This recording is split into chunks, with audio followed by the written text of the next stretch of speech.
Okay, let's jump right into this incredible story of innovation.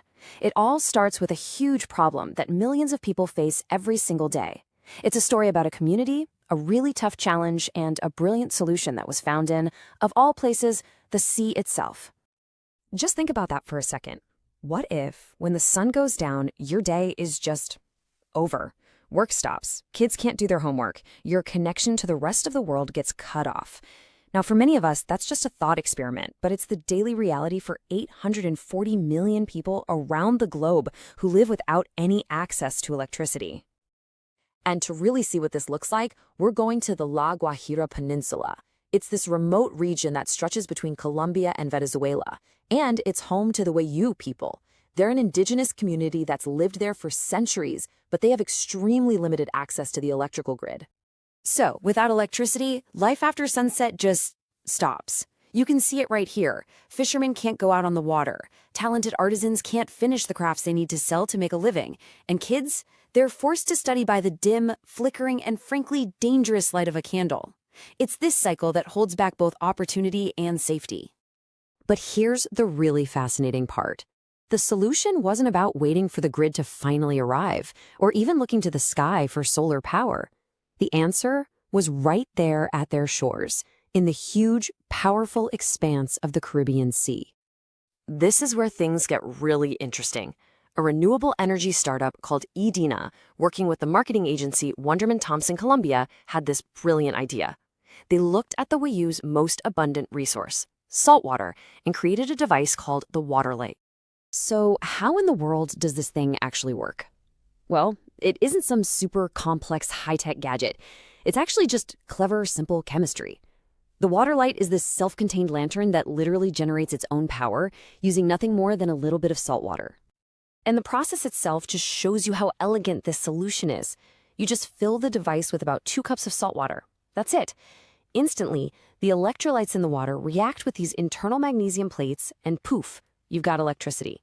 There's no waiting for a battery to charge. You get light right away. And believe me, it is so much more than just a lamp. One single fill gives you light for up to 45 days. It even has a USB port so you can charge a small phone or a radio. But the innovation doesn't even stop there. The device is designed to be totally circular. Even the leftover salt water can be filtered for drinking or used to water plants. How cool is that? Okay, but look, a great invention is only half the battle, right? To actually make a difference, you need a solid plan for getting it to the community it's supposed to help. Edinata didn't just create a product, they created a whole strategy. They used a framework called the 4A's. It's a classic tool that helps you see the world through your customer's eyes, focusing on what really matters: availability, affordability, acceptability, and awareness. So let's break that down. First up, availability. You've got to get the product into people's hands. So in April 2021, Edina delivered the first 50 units directly to the Wayuu people. This wasn't just a test run. It was proof of the immediate, real-world impact it could have on their lives. Next, and this is probably the biggest hurdle, is affordability. At launch, the WaterLight costs between $60 and $100. Now, in a country where the minimum wage is around $260 a month, that is a huge expense. Eda knows this is the main challenge they have to solve if they want to scale this thing up.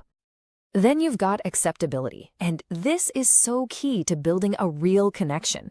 This wasn't just some generic gadget dropped into a new culture. It was actually co-created with them.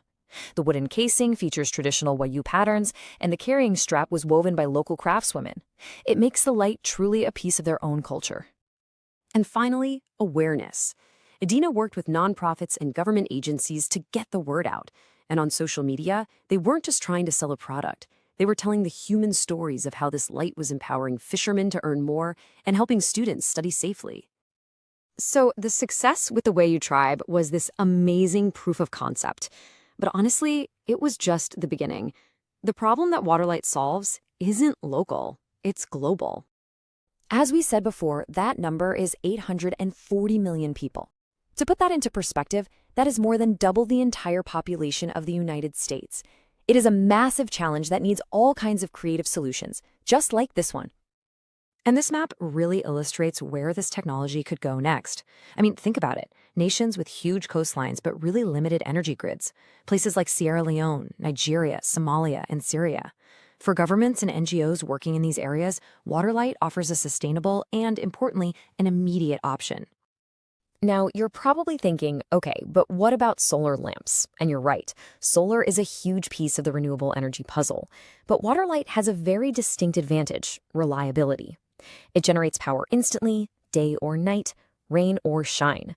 In places with a lot of cloud cover or long rainy seasons, that reliability is an absolute game changer. So what's next? Well, the biggest challenge for Edina is scale. To reach millions of people, this thing has to get cheaper and easier to get. Their plan involves raising money, finding ways to slash production costs, and simplifying the design so it can be mass-produced, basically going from a beautiful, custom craft to a global tool. The story of the WaterLight is really more than just a clever invention. It challenges all of us to look at the resources we already have in a completely new way. It proves that sometimes the most revolutionary solutions aren't about inventing something brand new, but about finally seeing the power in something as simple and as abundant as a cup of salt water.